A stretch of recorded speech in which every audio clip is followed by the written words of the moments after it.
Let's continue the last part of our chapter 5, Ocean and Man. We are studying about the movement of seawater, isn't it? So we studied about waves and also tides.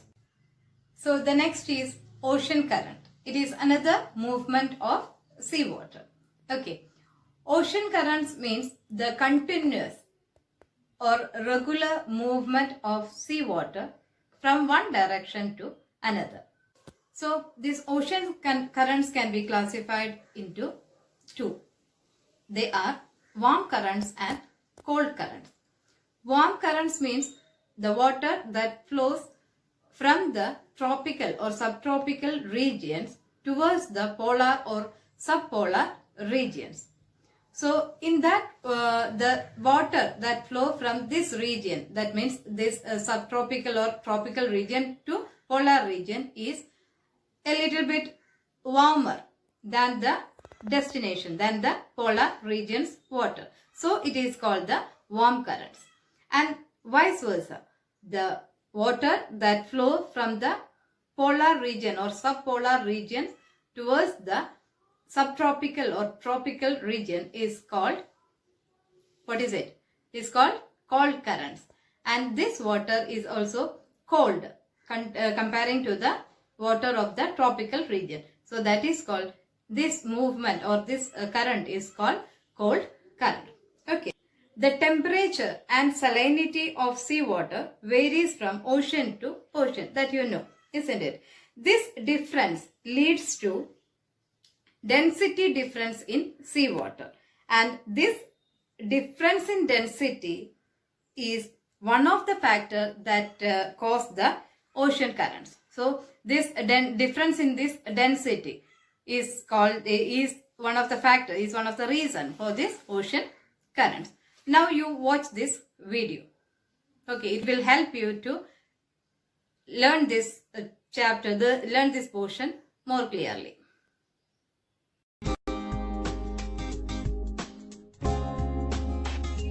Ocean currents.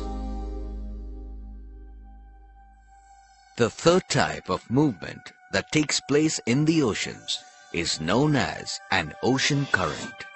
Streams of water move along the surface of the ocean in definite paths.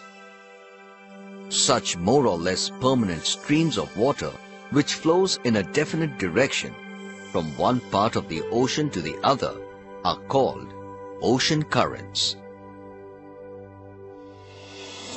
Ocean currents can be thousands of kilometers in length and sometimes about 200 kilometers wide. Currents that originate near the equator and flow towards the poles are called warm currents, and those which originate in the high altitudes and flow towards the equator are called cold currents. Ocean currents are generally named after the regions along which they flow. The warm ocean current flowing along the Brazilian coast is called the Brazilian current, and the cold current flowing along the Labrador coast is known as the Labrador current. Ocean currents are powered by the wind system of the world. The wind systems of the world force the surface water of the oceans to move in a particular direction.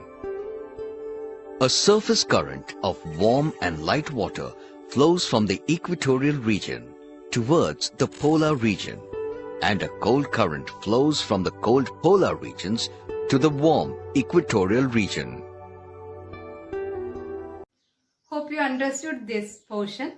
And dears, there are some figures in your textbook and also related activities. You can do it by yourself. Observe the picture clearly and do it. Fill the column. Okay. And we are moving to the next, effects of ocean currents. What are the effects of ocean currents? It influences the climate of coastal region, and also fog develops in the region where warm currents and cold currents meet. And the region where the warm currents and cold current meets provides favorable conditions for the growth of fish. Okay, these are the effects of ocean currents. Okay, and I hope you are understood or convinced by this the importance of seawater movements. Okay, and oceans are also useful to man in different ways. Let's look some of them. Okay, listen. Climate. Oceans have a decisive role in controlling the climate along the coastal regions. The sea breeze during the daytime and the land breeze during the night time regulate the temperature over the coast. Oceans play a part in the formation of weather phenomena like rain, wind and cyclones. Generally, the coastal regions have moderate climate, whereas severe summer and winter prevail in the region away from the sea. So, in coastal region, it has some moderate climate. That means not much hot, not much cold. Okay, it have moderate climate there. And the next is mineral deposits. Most of the mineral found on land are also found in the oceans. Apart from the deposits of common salt, bromine and magnesium, the oceans contain iron ore, coal, petroleum and natural gas.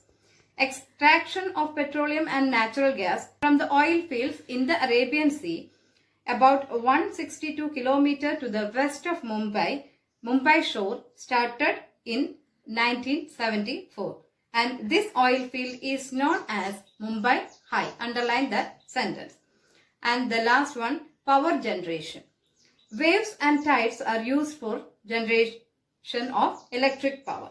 Okay, the waves that strike the turbines on the shore produce electricity by turning them. You know that we are getting electricity from waves and also from tides, isn't it? Sometimes reservoirs are constructed for storing seawater. Seawater that enters the reservoir at high tide is released during low tide. The turbine moves at both instants and electricity is generated. So, while the turbines moves and the electricity is produced. Okay. Oceans as a source of food. Fish is an important item of food. Fishing is major activity in Japan, Peru, China, Norway and the United States of America.